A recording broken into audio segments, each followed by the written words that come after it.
Thank you. Thank you and good afternoon.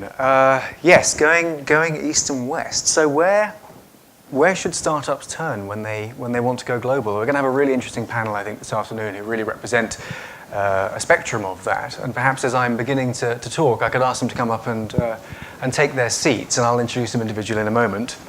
I have had many years in the international media, and this is a topic I'm very interested in. Certainly that it makes great business news when you see the rise of startups, the personalities behind them, some of the enviable, huge successes, and maybe from a news point of view, sometimes the spectacular disasters.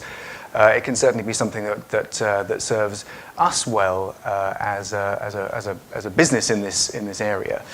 This year, the Wall Street Journal actually digitalizes its newsroom formally. We're taking our 125-year-old Newswire service, and we're taking our global newsroom service, and we're smushing them together.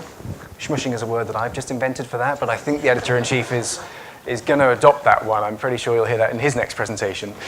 But the idea behind that is that we now see that technology belongs in the mainstream of journalism. The Wall Street Journal is famous for its business, its political, its economic coverage, and those three pillars for 125 years have formed the basis of what the Wall Street Journal is all about.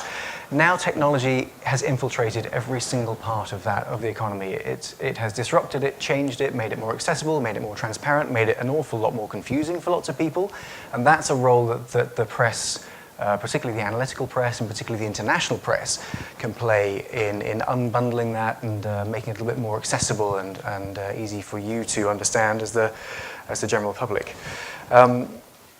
Israeli startups, of course, famous for their innovativeness, renowned also for becoming quickly internationally active, often from the word go. Often that's the inception point, an idea that can travel quickly.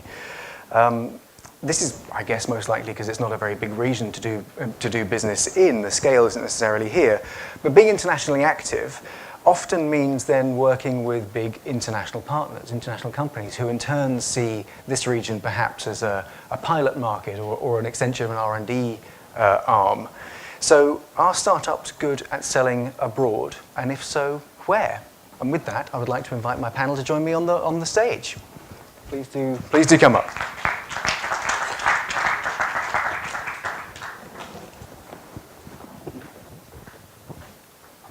So in no particular order, let me introduce them to you. We have Eyal Bino, who is founder of the Worldwide Investor Network from the USA. Among others, the Worldwide Investor Network has helped Israeli startups get funding from US investors for, I think, around 50 billion. Is that right? I wish. Sorry, 50 million. Did I say billion?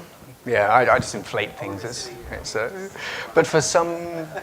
So 50 million for some 20-odd startups, which is an impressive track record. Sunil Bandhu joined us from Mumbai Angels. This is India's premier angel group, and of course Sunil is a well-known former telecoms executive with, I believe, a taste for mobile apps. We're also joined by Nan Lee from the Innovation Investors, representing both Israel and the US, helping access to the US market. Patrick De Silva joins us from Singapore, from Pixvine Capital. Patrick is the chief investment partner there, which has built a relationship with the Israeli startup community, particularly in the ICT and the medical devices area. And Jeremy, lovely to have you with us as well. Jeremy represents the legal side of things from DLA Piper. DLA's global practice cultivating the international business emanating from Israel. And we all know that once the hot idea and the hot money get together, we all need a cool-headed lawyer to help us navigate. So you're all very welcome.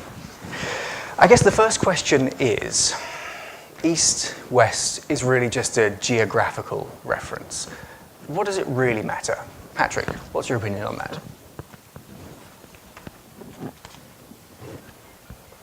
Hi, everybody.